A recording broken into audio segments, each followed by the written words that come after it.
زه د هغه هم کمزوري ګڼم چې تر اوسه دلته کې ولې لارې کچه دي او ولې د جومات جوړ نه شو او ولې د بجلۍ دا سیسټم دی. یو خو په دې ځان پوهیو چې موږ ته څوک ټرانسفارمر لګوي نو په موږ د څوک احسان نه کوي، دا موږ ته سرکار لګوي. خو بس مسله دا ده چې دلته کې نظام د ګډوډي ښکار دی او دې دپاره موږ روتو چې موږ دا نظام ټیک کړو، د عدل او د انصاف نظام راشي، سزا او جزا عمل یقیني شي او وابډې والا هره کوڅه باندې وګرځي او هغوی ته دا ټرانسفارمر ولګوي. دوی به دغه امپیګانو په دغه دیرو کې ښودلي وي او امپیې به تا ته ټرانسفارمر لګوي خو ماله به ووټ راکې، تا ته به زه لار جوړوم خو ماله به ووټ راکې، تا ته به زه تار راولم خو ماله به ووټ راکې او په هغې کې کمیشن هم وي. نو انشاءالله راتلونکي وخت کې خو به دا کارونه دا مسلې به خدای پاک حل کوي، خو تمه به د الله نه کوو، د دې انسانانو نه به نه کوو، خو د دې انسانانو نه موږ تمې راواغستې چې یاره زه د ایوب خان شیرپور سره ملګرتیا وکړم اوس نه چې زه همداسې پاتې شم. نه، داسې به نه پاتې کېږي، خو لږه منډه وهل وي، لږ به راپاڅېدل وي. د 2010 نه واله دې خلکو دې نسوتوالو دې تولاندۍ والا دې ما ته بیا ټلیفونونه کول وي الیکشن ته ودرېږه الیکشن ته ودرېږه. ته ولې نه ودرېږې؟ وخت پکې راغی الیکشن ته پکې ودرېدو صرف په دې مقصد باندې چې په سوشل میډیا باندې موازونه وکړل، په میډیا باندې مو کړل او اوس د دې خلکو دا ستونزې مو لیدې چې د غریب عوامو ته څوک توجه نه ورکوي. نو د دې د اواز چې کوم دی اوس په پارلیمنټ او د ما د ټولو نه غټ مقصد دا دی چې زه دا سرکاري عمله دا ستاسو تابع کم. د دې خلکو خو د سرکاري عملې سره تعلق خرابوي،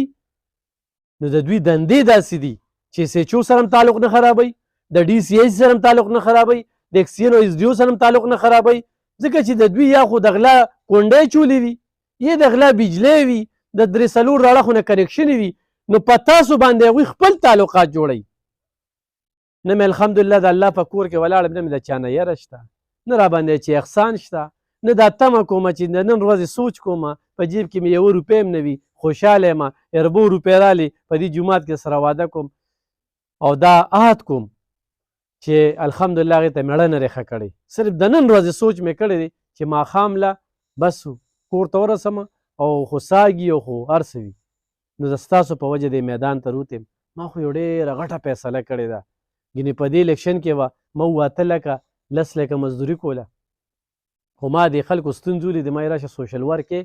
پرېږده دې میدان ته روځه، غریب سړی په دې معاشره کې الیکشن ته نه ودرېږي، صرف د مالدارو خښ دی، صرف د دې غټو غټو دیرو والا خښ دی، صرف د ټوپکمارو خښ دی. تاسو ما سره څه وینئ؟ ځان له دغلته راغلم، یاره ترخه نشته دی رسمه. نو زه تاسو ته دا وایم چې تاسو وځئ خلکو ته پرچار وکړئ، بیا راتلونکي ووټ دی کرین له ورکړئ. دنیا وټونه هم دا 15 یا کال وشو په دې کې دا جمهوري عمل هم وچلېد او د خلکو ته هم پکې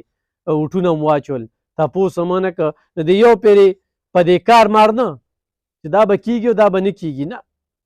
کوم چې خلک دي چې مایوسه شوي چې ووټ ناچوم هم روباسئ. په د ایوب خان شیرپور هم دا 30 کاله خو د 400 څه خدمت کړی دی که نه، په ریډیو هم دله اواز پورته کړی، په ټي وي هم دله پورته کړی. ایوب خان شیرپور زنده باد. نو زما دپاره روزې خپله په ما خپل وګڼئ چې څنګه مې دله خدمت کړی دی، وګرځئ. دا لالچ او دا تمه به نه وي، نه مې پوسټر شته، نه مې بل څه شته، نه مې د څه وه شته، خو انشاءالله مقابله هم کومه او په پارلیمنټ کې خو اسمبلۍ ته ورسېدمه، نو چې څنګه په ریډیو خبرې کوم، څنګه په میدان کومه، نو دغه ځای کې هم رانه څوک خبرې ونه کړي. او همدا د دې خلکو د اصلیت په ورته ښیمه چې دا خلکو خو راشي په تېر اسمبلۍ کې 65 امپیګانو لوډ سپیکر له پوکې نه ورکړی، خوب قدرې نه وکړی، هغې کې ستاسو د امپیګانو مونه، هغوی به د علاقې مسلې به څه یادې کړي، نشي یادولی. نو انشاءالله کرین نښه به یاد ساتئ او د نن نه به وځئ او خپله به خلکو ته وایئ چې یاره د دې پرې دا ووټ نه دي، راځئ بس ډېر هم ورکړل او دا د کرین له د ایوب خان شیرپور ورکړو. او د هرې پارټۍ چې وي ښه، زما د هرې پارټۍ والا باندې حق دی، د هرې پارټۍ ما خدمت کړی دی، پکار ده چې د هرې پارټۍ کارکون به دغه خلک دې ولاړي چې تاسو مې ملاتړ وکړئ، ملګرتیا مې وکړئ. ډېره مننه.